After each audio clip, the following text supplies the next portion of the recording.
മാന്യ പ്രേക്ഷകർക്ക് എൻ്റെ പ്രണാമം. കുറേ കാലങ്ങൾക്ക് മുമ്പ് ഒരിക്കൽ കോയമ്പത്തൂര് ശ്രീശങ്കര ഐ ക്ലിനിക്കില് എന്നോട് വരണമെന്ന് പറഞ്ഞു.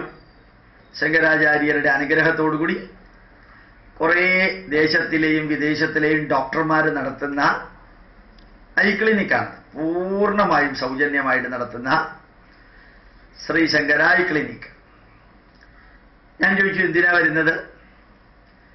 ഡോക്ടർ APJ അബ്ദുൽ കലാം വരുന്നുണ്ട്, നിങ്ങളെ രണ്ടുപേരെയും കൂടി ഇവിടെ കാണണം. ഞാനവിടെ പോയി.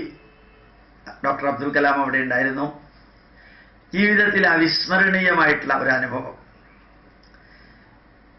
ശങ്കരാചാര്യ അവിടെ ഉണ്ടായിരുന്നു, ഡോക്ടർ അബ്ദുൽ കലാം. അബ്ദുൽ കലാമിൻ്റെ ഒരു സെക്രട്ടറിയോ മറ്റോ ചെമ്പിച്ച തലമുടിയുള്ള ഒരാൾ കൂടി ഉണ്ടായിരുന്നു.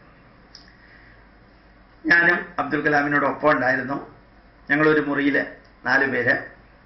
വളരെ ഇടുങ്ങിയ മുറിയായത് കാരണം ഡോക്ടർ APJ അബ്ദുൽ കലാമിൻ്റെ വലത്തെ മുട്ട് മുഴുവനും എൻ്റെ കാലിൻ്റെ മുകളിലായിരുന്നു. ഞാനിങ്ങനെ ആലോചിച്ചു, ഇത്രയും വലിയൊരു അവതാരം, ശാസ്ത്രമണ്ഡലത്തിലെ അവതാരമായ ഡോക്ടർ APJ അബ്ദുൽ കലാമിനെ ഇങ്ങനെ തൊട്ടുകൊണ്ടിരിക്കാൻ സാധിക്കാം. 2-3-4 മണിക്കൂർ അവിടെ ഇരുന്നു. എന്നിട്ട് ഞാൻ എഴുതിയ പുസ്തകങ്ങളൊക്കെ അദ്ദേഹത്തിന് കൊടുത്തു. അദ്ദേഹം ആ പുസ്തകങ്ങൾ പലതും വായിച്ചു.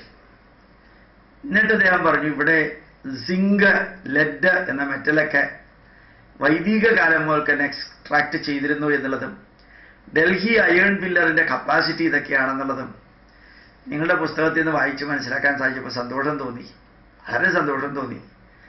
എന്നിട്ട് പേഴ്സണലി അടുത്തിരുത്തിയിട്ട് ഞങ്ങൾ രണ്ടുപേരും കൂടി സംസാരിച്ചപ്പോൾ അദ്ദേഹം പറഞ്ഞു, അദ്ദേഹം ജർമ്മനിയിൽ പോയപ്പോൾ കുറേ ജർമ്മൻ പ്രൊഫസർമാർ അദ്ദേഹത്തിനോട് പറഞ്ഞു അത്രേ, അബ്ദുൽ കലാമിനോട് പറഞ്ഞു അത്രേ, ഈ സാമവേദത്തിൽ ബോൺ മാരോ ട്രാൻസ്പ്ലാന്റേഷൻ അതിനെക്കുറിച്ച് വിവരിക്കുന്നുണ്ട്, അതിൻ്റെ ഡീറ്റെയിൽസ് എനിക്ക് കിട്ടിയാൽ കൊള്ളാം എന്ന് എന്നെ അറിയിച്ചു.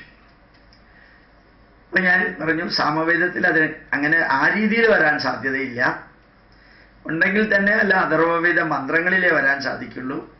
ഋഗ്വേദത്തിലെയും യജുർവേദത്തിലെയും മന്ത്രങ്ങളെ സാമഗാന രൂപത്തിൽ പറയുന്നതാണ് സാമവേദം. പക്ഷേ പഞ്ചവിംശതി ബ്രാഹ്മണത്തിലോ ഷഡ്വിംശതി ബ്രാഹ്മണത്തിലോ ഒരു പക്ഷെ ഉജ്ജ്വലമായ ബ്രാഹ്മണ ഗ്രന്ഥങ്ങളാണത്, അതിലൊരു പക്ഷെ ഉണ്ടായിന്ന് വരാം. ഏതായാലും ഞാനതെല്ലാം അന്വേഷിച്ചു. എൻ്റെ പുസ്തകങ്ങളെല്ലാം വേണമെന്ന് പറഞ്ഞു. പിന്നെ രാഷ്ട്രപതി ഭവനിലേക്ക് അദ്ദേഹത്തിൻ്റെ താമസമൊക്കെ മാറ്റിയപ്പോൾ ഫ്രീക്വൻ്റ് ആയിട്ട് ഇമെയിൽ അയക്കാനും ബാക്കി കാര്യങ്ങൾ ബന്ധപ്പെടാനും സാധിക്കാതെ വന്നപ്പോൾ ഡോക്ടർ സതോഷ്കർ എന്ന് പറയുന്ന ഒരു പ്രൊഫസറെ പറഞ്ഞേൽപ്പിച്ചു, ബാലകൃഷ്ണൻ്റെ ഇമെയിലെല്ലാം എനിക്ക് ഫോർവേഡ് ചെയ്യണം, കണ്ടൻ്റായിട്ട് ഫോർവേഡ് ചെയ്യണം, പുസ്തകങ്ങളെല്ലാം അയച്ചു തരുമ്പോൾ അതിൻ്റെ അബ്സ്ട്രാക്റ്റ് എഴുതിയിട്ട് എനിക്ക് തരണം എന്നെല്ലാം പറഞ്ഞ് കുറേ കാലം ഡോക്ടർ APJ അബ്ദുൽ കലാമുമായിട്ട് ഒരു വലിയ ബന്ധം നിലനിർത്താൻ സാധിച്ചു. 2-3 ദിവസങ്ങൾക്ക് മുമ്പായിരുന്നു, 4 ദിവസങ്ങൾക്ക് മുമ്പായിരുന്നു ഡോക്ടർ അബ്ദുൽ കലാമിൻ്റെ സമാധി ദിനം. ഒരു ഋഷിവര്യന അദ്ദേഹം, മരണദിനം എന്നൊന്നും പറയാൻ പറ്റില്ല, സമാധി ദിനം. ആ സമാധി ദിനത്തിൽ ഞാനിങ്ങനെ ആലോചിച്ചു, അന്ന് മുമ്പിലിരിക്കാനും വേദമന്ത്രങ്ങളുടെ അർത്ഥം കുറേ വിവരിക്കാനും എൻ്റെ പുസ്തകങ്ങളിലെ കുറേ കാര്യങ്ങൾ അറിയാനും ആര്യഭടീയത്തിനെ കുറിച്ച് നല്ല രീതിയിൽ വിവരിച്ചു കൊടുക്കാനുള്ള അവസരം കിട്ടാനും എല്ലാം സാധിച്ചു. ഇത് കഴിഞ്ഞ് അദ്ദേഹം പ്ലാനിംഗ് കമ്മീഷൻ എഴുതി, ഗോപാലകൃഷ്ണൻ്റെ പ്രോജക്റ്റ് ഉണ്ടെങ്കിൽ അതെല്ലാം അപ്രൂവ് ചെയ്ത് കൊടുക്കണമെന്ന്.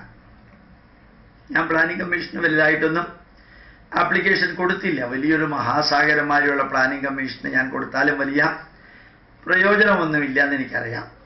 ഏതായാലും ഇങ്ങനൊരു ബന്ധം ഈ നമ്മൾ ആരാധിക്കുന്ന, നമ്മൾ പൂജിക്കുന്ന ഒരു വ്യക്തിയുടെ അടുത്തിരിക്കാനും ഇതേപോലെ സംസാരിക്കാനും 1-to-1 ഫേസ്-ടു-ഫേസ് ഒക്കെ സംസാരിക്കാനും സാധിച്ച മഹാഭാഗ്യം ഞാൻ അദ്ദേഹത്തിൻ്റെ 1ാം സമാധി വാർഷികം, ചരമവാർഷികം കഴിഞ്ഞപ്പോൾ ഉടനെ അപ്ലോഡ് ചെയ്യണമെന്ന് പറഞ്ഞു.